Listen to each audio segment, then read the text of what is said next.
ముఖ్యమంత్రి గారు గౌరవ ఉప ముఖ్యమంత్రి గారు కలిపి ఇలాంటి గ్రామీణ ప్రాంతాల్లో ఇల్లు లేని వాళ్ళకి 3 సెంట్లు స్థలం ఇవ్వాలి అంటే దగ్గర దగ్గర 130 గజాలు 140 గజాలు వస్తుంది. 140 గజాల్లోనే ఒక మంచి ఇల్లు కట్టి ఇచ్చేదానికి ఈరోజు సిద్ధపడుతున్నాం. కాబట్టి మేము ఆల్రెడీ ఆ సర్వే మేము చేసుకుంటున్నామమ్మా. ఇప్పుడే చెప్పాను సెక్రటరీ గారికి ఒక అధికారులందరికీ కూడా ప్రతి గ్రామంలోనే ఇల్లు లేని వాళ్ళు ఎంతమంది ఉన్నారో మాకు లిస్ట్ అవుట్ కావాలి. ప్రతి గ్రామంలో నిరుద్యోగులు ఎంతమంది ఉన్నారో మాకు లిస్ట్ అవుట్ కావాలి. ఇంకా పెన్షన్ రావాల్సిన వారు దాన్ని బట్టి మేము ఫర్దర్గా ఈ 4 సంవత్సరాల టైం ఉంది ఇంకా మాకు.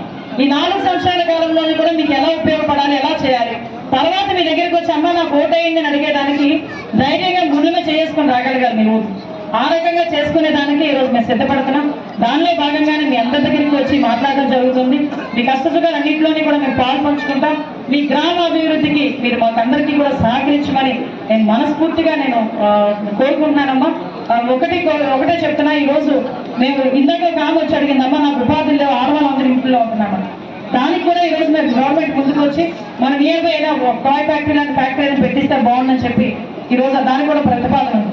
25,000 మంది ఆడవాళ్ళకి అది ఉపాధి దొరుకుతుంది. దానికి ఈరోజు మేము కష్టపడుతున్నాం. మీరందరూ కూడా కోరుకోండి ఆ ఫ్యాక్టరీకి రావాలని. దాని ప్రజలందరూ కూడా సహకరించాలి.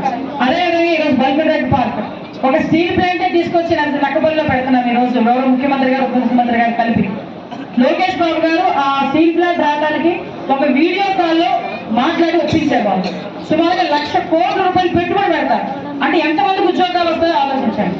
చదువుకున్న కుర్రోడు ఎవడు కూడా ఇంట్లో ఉన్నాడు, చక్కగా ఉద్యోగం చేసుకొని మీకు చేతుడు వాడకుండా ఉండే పరిస్థితి. అందుకే దయచేసి చెప్తున్నా, పిల్లల్ని చదివించండి. మన బతుకుల్లో పిల్లల బతుకులు ఉండడానికి వీలు లేదని ఆలోచించుకోండి. ఇప్పుడు కూలి పని చేసుకునే వాళ్ళు కూడా ఇంట్లో గడవట్లేదని చదువుకున్న కుర్రోడిని తీసుకెళ్లి కూలి పనికి పంపిస్తే వారి బతుకు అదే. కాబట్టి మన కష్టం నష్టం మనం భరిద్దాం. ఈరోజు గవర్నమెంట్ కూడా సహకరిస్తుంది, ఎడ్యుకేషన్కి కూడా సహకరిస్తుంది.